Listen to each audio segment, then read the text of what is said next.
రవి గారు, గత వారం జరిగిన జనసేన సమావేశంలో జనసేనాని పవన్ కళ్యాణ్ కొంచెం ఆగ్రహం వ్యక్తం చేయడం, తర్వాత ప్రతిదాన్ని నేనే స్పందించాలా ఇలాంటి మాటలు అనడం ఇదంతా గమనించాం.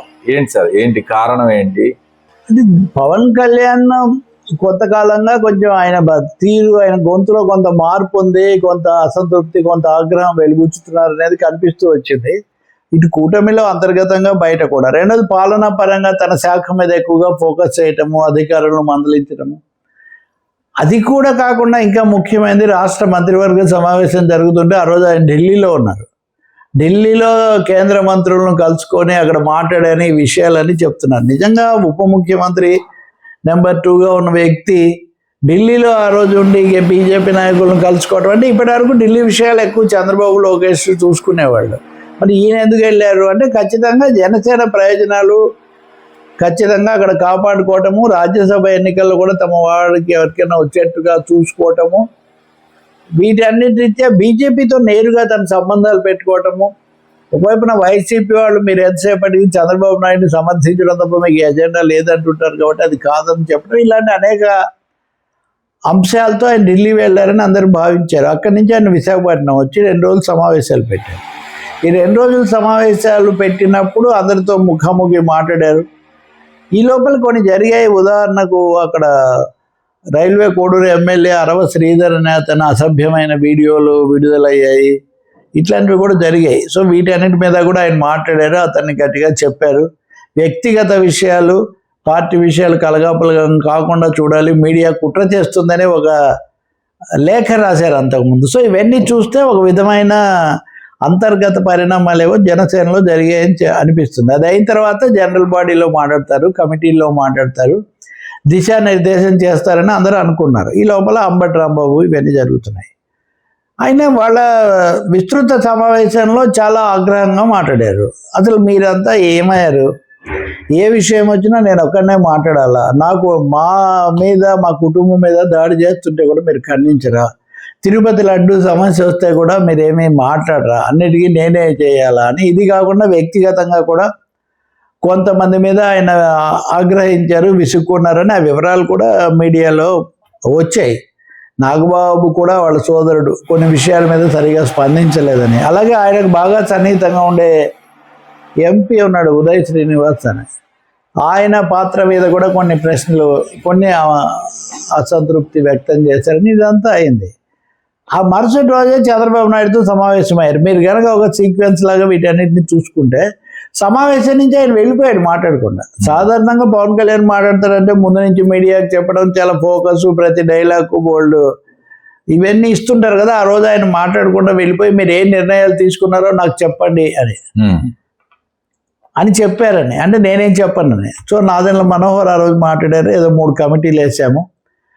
మొత్తం మీద ఏమంటే, వైసీపీ జగన్మోహన్ రెడ్డి చేసేదాన్ని తిప్పికొట్టాలి, ఎదుర్కోవాలి, కూటమి ఐక్యంగా ఉండాలి. ఈ రెండే. అంటే చాలామంది అనుకున్నారు కూటమిలో ఏదైనా విభేదాలు పవన్ కళ్యాణ్ అవి చెప్తా. అదే ఆయన ఏం చెప్పలేదు. తమ పార్టీ మీద అసంతృప్తి, ప్రత్యర్థి పార్టీ మీద దాడి అన్నదే ప్రధానంగా చేశారు. ఆ వెంటనే చంద్రబాబు నాయుడుతో సుదీర్ఘంగా సమావేశమయ్యారు.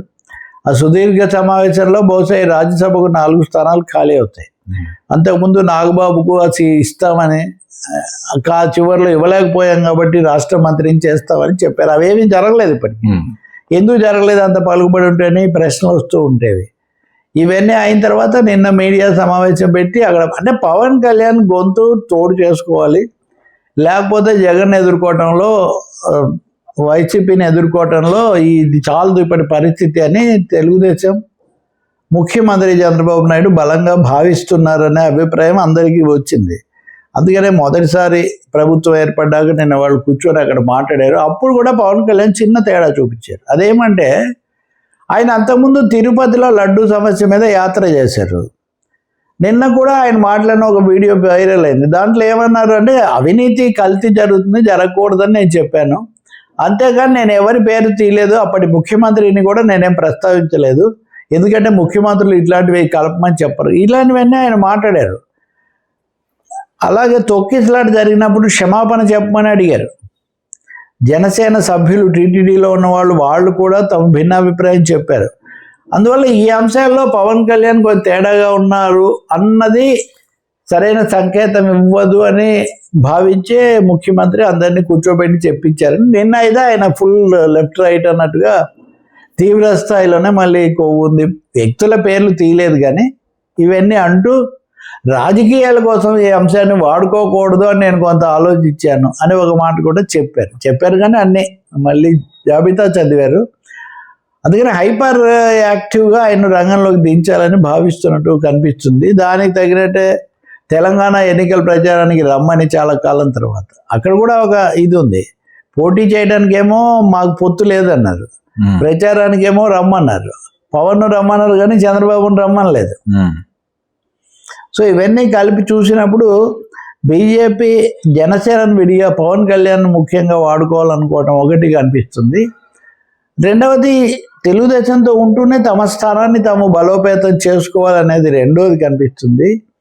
మూడోది ఏంటంటే ఇప్పుడు సామాజిక వ్యూహంలో వైసీపీ మధ్య కొత్తగా తెచ్చిన తర్వాత తమ పునాది వర్గంగా ఉన్న వాళ్ళను కాపాడుకోవడానికి మరింత చురుగ్గా ఎలా ఉండాలి, మరింతగా వాళ్ళలోకి ఎలా వెళ్ళాలి అన్నది కూడా ఆలోచిస్తున్నట్టే అగుపిస్తుంది. ఒకరిద్దరు దూరం అయ్యారు కదా. ఇప్పుడు బొలిశెట్టి సత్యనారాయణ ఎప్పటి నుంచో ఉన్నారు. ఆయన లేఖ రాసి మరీ రాజీనామా చేశారు. తాత్కాలిక రాజీనామా అంటారు. తాత్కాలిక రాజీనామా అంటే ఆయన పర్యావరణము, నదీ జలాల సమస్యలు ఎక్కువ మాట్లాడుతుంటారు. పర్యావరణ అంశంలో ఆయన వేసిన కేసు ఇప్పుడు విచారణకు వచ్చింది. ఆ శాఖకు మంత్రి పవన్ కళ్యాణ్. సో మా శాఖ మంత్రి మీద నేనేం పోట్లాడడం బాగుండదు కాబట్టి నేను రాజీనామా చేశాను, పవన్ కళ్యాణ్ గారికి చెప్పాను అంటే మీరు గట్టిగా పోరాడండి అని ఆయన చెప్పారు అని అంటున్నారు. అంటే ఇవన్నీ చూసినప్పుడు కొన్ని ఏమనాలి, అనేక భిన్నమైన స్రవంతులు, రకరకాల పాయలు అయితే ఉన్నట్టు డిఫరెంట్ షేడ్స్ అయితే నడుస్తున్నట్టుగా కనిపిస్తుంది. ఇన్నిటి మధ్యలో మరి జనసేనాని ఎలా సేన నడిపిస్తాడు? ఈ సనాతన అనేది తిరుపతి లడ్డు సమస్య మీద బాగా పెరిగింది కాబట్టి అటే వెళ్తారా? మనం వాచ్ చేయాల్సిందే. సినిమాలు కూడా ఈ మధ్య ఇప్పుడు ఆయన సినిమా ఉస్తాద్ భగత్ సింగ్ కోసం చిరంజీవి కుమార్ రామ్ చరణ్ సినిమా పెద్ద వాయిదా వేసుకున్నారని సమాచారం ఇప్పుడు మనకు వస్తుంది. యాక్చువల్గా పెద్ద వాయిదా పడడం వల్ల ఆ స్లాట్ లోకి ఇది వచ్చింది అనేది అంటే రెండు అంటారు, వాళ్ళ అంతర్గతంగా ఏం జరిగిందో. కానీ చిరంజీవి కూడా ఈ మధ్య తన సినిమా దీంట్లో మాట్లాడుతూ నేను పవన్ కళ్యాణ్ లాగా రెండు మేనేజ్ చేసే శక్తి నాకు లేదు అన్నాడని ఒక మాట చెప్తున్నారు. అంటే మొత్తం మీద నిజంగా దేశ రాజకీయాలు ఎవరు ఉప ముఖ్యమంత్రిగా రాజకీయ పార్టీ అధినేతగా ఉంటూ వరుసగా సినిమాలు గతంలో తీల. సో ఆ ప్రయోగానికి కూడా ఇందులో అంటే ఇప్పుడు భక్తి, రాజకీయం, సంస్థాగతం అన్నట్టుగా ఇది ఉంది. ఏం జరుగుతుందో ఇంకా మరి మనం చూడాలి. కొంచెం వాస్తవికంగా ఆలోచించాల్సిన అవసరం కూడా ఉంది, ప్రజల మధ్య ఐక్యత కాపాడే విధంగా. Right sir.